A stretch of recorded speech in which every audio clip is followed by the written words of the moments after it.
Giving the public the ability to achieve altered states of consciousness. And this is the access to the spirit world. And so also that includes then the ability of individuals themselves to experience the spiritual world directly and therefore learn of its reality.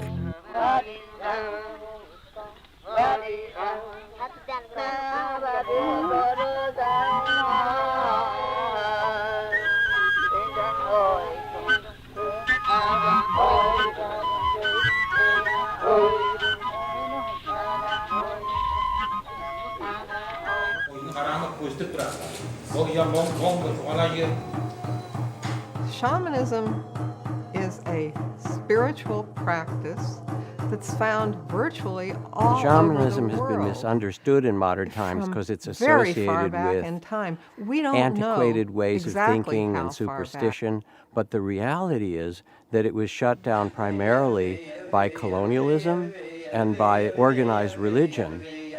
One of the great Catholic mystics of our time who I talked to said that the Catholic Church, as an example, had hidden all their mystical practices after Martin Luther and the Reformation because they didn't want people to talk directly to God.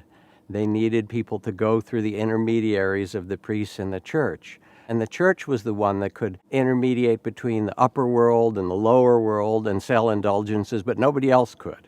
And there was something about the colonial and European view that we have the superior way, not just to the Asians or Africans or Latin people and so forth, but even within Europe in the persecution of the witches and the shamans and the sages. It was really about power and consolidating a kind of vision that was first materialistic and later on scientific.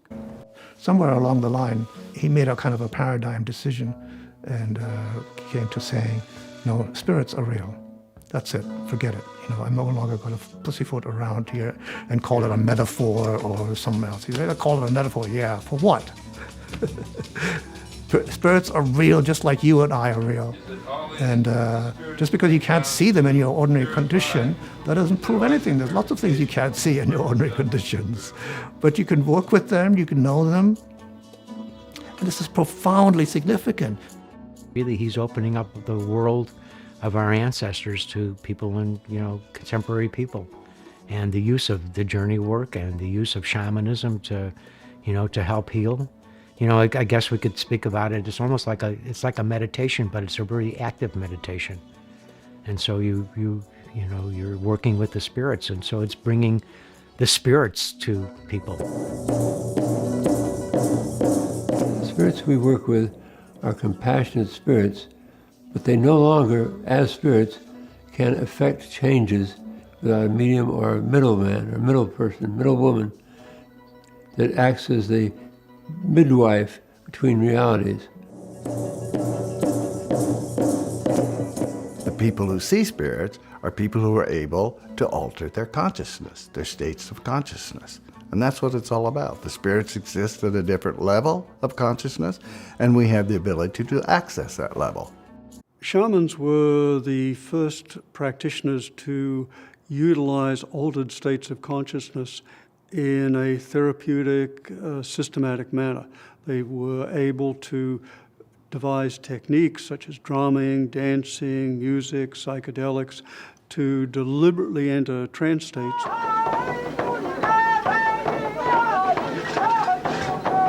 What we've lost as a culture, at least in the Western world, is a respect for altered states of consciousness.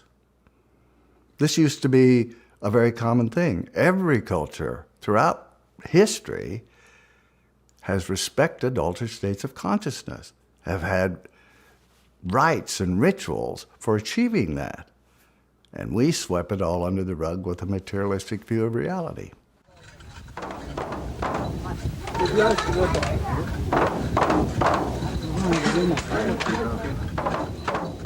What people don't realize is that there's a shamanistic underpinning of almost all religious traditions.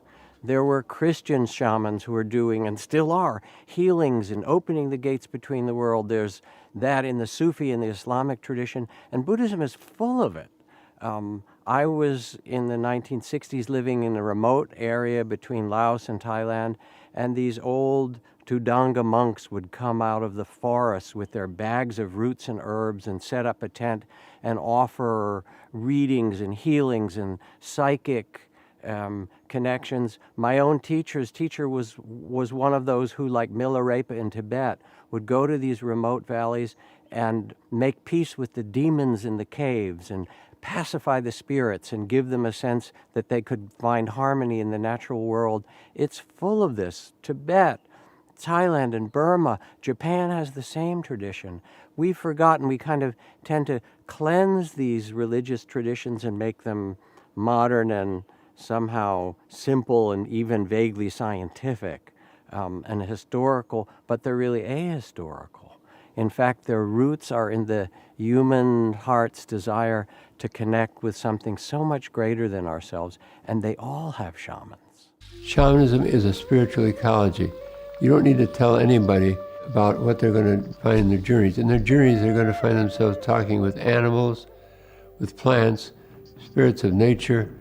They get in communication on a heartfelt level. So when we take this knowledge, it's not just for healing individuals, learning to heal, but it's learning for healing our hearts and learning that we are not alone, that we are part of a larger web of life, and that when we destroy part of that, we're destroying ourselves.